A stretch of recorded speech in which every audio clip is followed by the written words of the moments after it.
Can you talk about how important it's going to be to make Castellanos uncomfortable and while keeping your rush lanes, and also how difficult the task that is? Um, Really, the goal is to keep him inside that pocket, squeeze the pocket, keep him in there, and to limit his rush lanes or just his capability of getting outside the pocket. Is going to be difficult, but it's something we must do. So.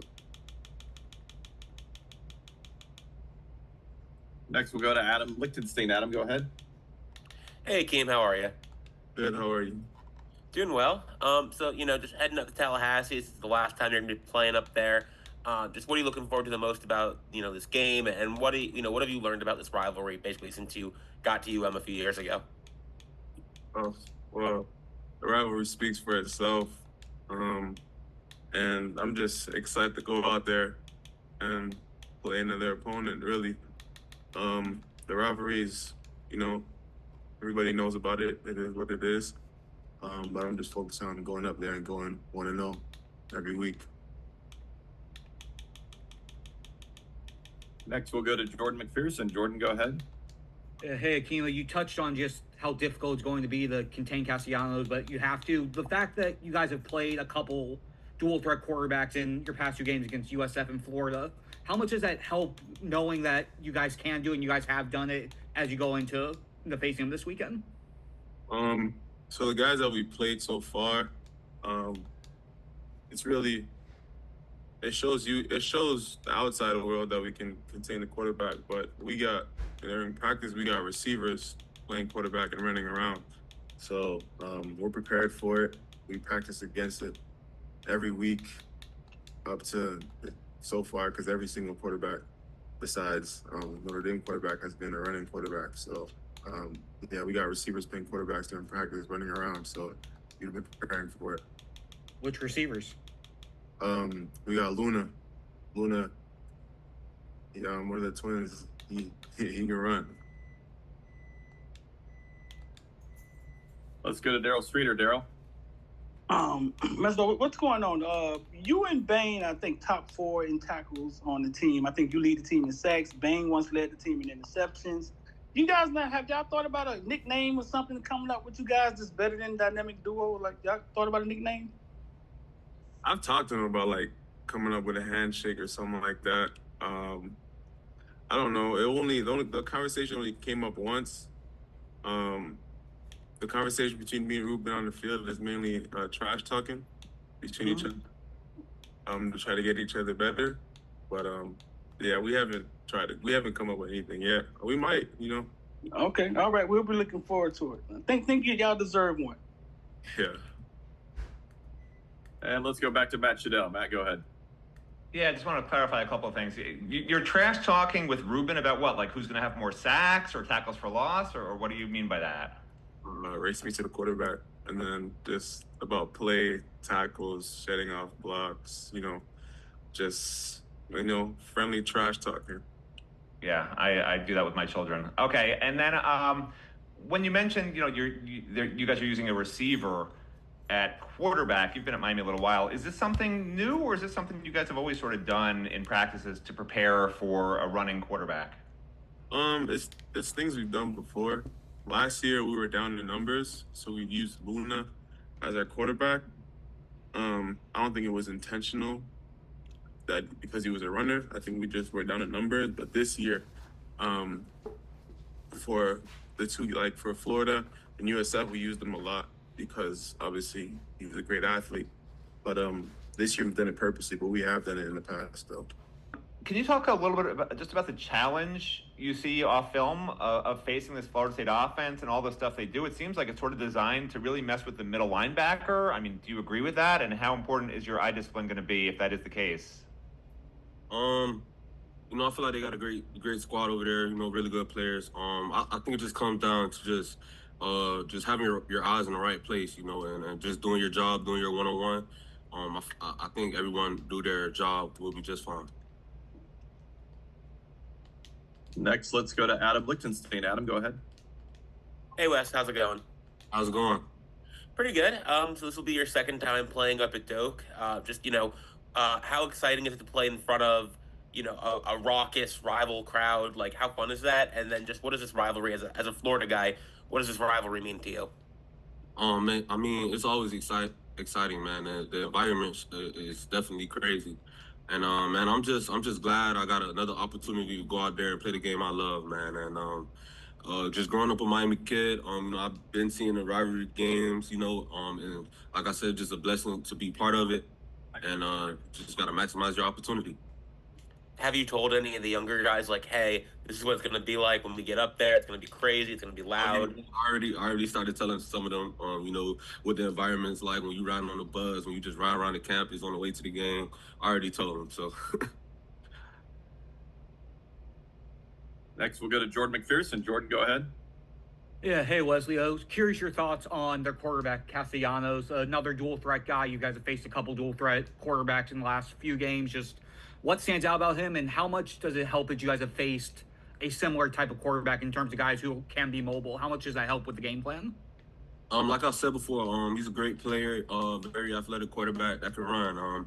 And like I said, just everyone just doing their job, being where they're supposed to be. I feel like we'll be in a good predicament. But great player, great talent, and it's gonna be fun on Saturday.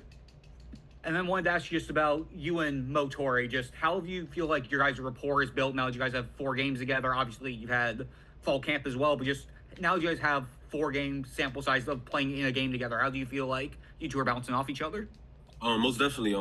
If one of us sees something, then we'll let each other know. Either before the play or on the sideline. I feel like we built up a good chemistry. So when we on the field, now we're just playing off each other, just playing fast and physical. Kind of the same questions we've been asking, OJ, and just looking at FSU's offense. What stands out as far as their passing game? What does Tommy Castellanos do that kind of makes things difficult for opposing defenses? Very talented group of guys, but we just focused on us and want to know executing our game plan. Next, we'll go to Jordan McPherson. Jordan, go ahead. Yeah, hey there, Xavier. Just curious for you, 4 games in now to your career, where do you feel like how would you evaluate your game to this point, and just what has stood out to you overall about Miami's defense since you got here? I feel like I've been doing pretty well. My technique has been pretty good from my eyes, from my understanding, but the defense has been great. We've been swarming, doing everything we were coached to do. Next, we'll go to Luke Cheney. Luke, go ahead. Hey Xavier, how you doing? Good, how are you? Good. So first of a 2-part question, man. So with FSU's offense, very explosive. I think they ranked first in 40+ yard passing plays. Just what stands out about, I guess, the explosiveness of that passing offense from watching them on film? Like I said before, they're very talented, but we just focus on, doing the things we're coached to do so we can go 1-0. And then also, just what were some of the areas of your game that you worked on this offseason that you've seen improvement in through 4 games this season? My short area quickness, because, I'm a bigger guy, so that's some things that most bigger guys have issues with, so that's something I keyed in on. Let's go back to Jordan. Yeah, hey again, Xavier. With the secondary overall, a lot of new pieces, a lot of guys who transferred in, a lot of you guys just trying to learn together on the fly. How do you feel like the chemistry and the continuity of the secondary has sort of come together through 4 games? It's come together very well, We all play with a bunch of emotion, but it's a good thing. We push each other, and we just, as long as you communicate on the defense, you'll be fine. So that's really what we work. And we'll wrap with a question from Daryl Streeter. Daryl, go ahead. Xavier, what's going on? Doing. So listen, you had an interesting offseason. Was there ever a point in time that you thought you wouldn't play football this year? No, not really. I didn't really focus too much on it. I just kept my head on straight and just went to work. Okay, you played ball with Earl Little at American Heritage, right? Do you still speak with him? When he comes down south, but not much. Not much. You haven't had words with him this week? Okay. Man, I want to ask about FSU's offense, very explosive passing offense. Just kind of what sticks out about the passing offense when watching them on film. I mean, they're a very great team. They have a good passing scheme, but we know we got to bring our A game against them. So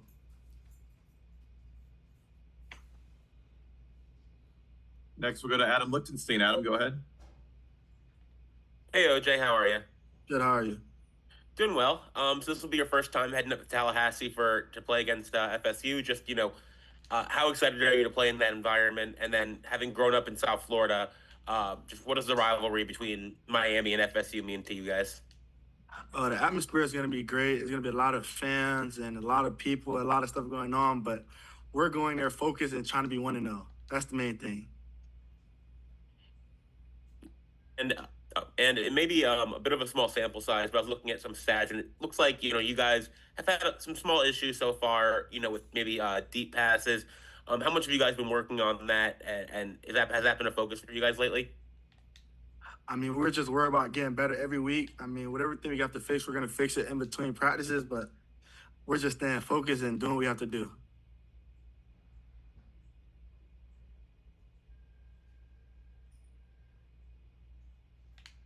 Next, we'll go to Jordan McPherson. Jordan, go ahead.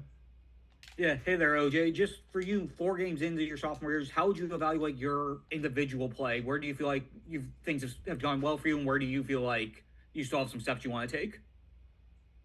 Definitely, I have some steps I want to take. I just got to worry about doing my job at all times, kind of being more of a vocal leader, but just staying focused at all times and doing whatever I could do to help my team win. And then I know you touched on FSU's offense in overall, but with their quarterback, with Tommy Castellanos, just knowing how good he is with his arm and with his leg, just what are the challenges that he presents specifically? I mean, he's a great quarterback. He can run and throw the ball, but we're staying focused and whatever we have to do to maintain what we have to do, that's what we're going to do. Next, we'll go to Daryl Streeter. Go ahead. Okay, so OJ, you started as a freshman, and this year you're getting a second look at this thing. With the defensive line getting pressure and getting to the quarterback faster, how does that affect your game? Like, how does it help you, or how does it affect your game? Talk to us. It affects my game quietly good. I mean, quarterback only has so long to throw the ball, and I mean, with our defense, it helps us like make plays. So I want to shout out to our defensive linemen and everybody in general. Okay, now a follow-up question. Being from South Florida, do you have anybody on Florida State team that you grew up with, played with, maybe youth football, high school football that you talk to? It's a couple. Like you could go McCoy, Ricky Knight, Right. Zay Thomas. It's a good rivalry, but we're staying focused though. All right, appreciate it. Sorry. Let's go back to Adam. Adam, go ahead. Hey again. So through 4 games, playing with all these new guys in the secondary, Xavier Lucas and Zachariah Poyser, Jacoby Thomas, all these guys. Has anything like surprised you or caught your eye? Have any of them made plays where you're like, oh, I didn't know you had it like that? Anything that's kind of caught your eye? I mean, they make a lot of plays in practice, so you practice how you play. So I got used to seeing them make a lot of plays, doing their job, and them being vocal leaders also as well. So it's great playing with those guys.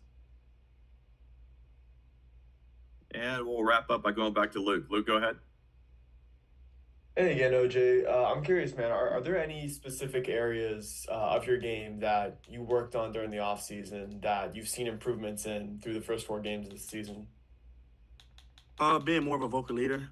I feel like I know a couple more things that I did last year. So just being more of a vocal leader. I think that was really it.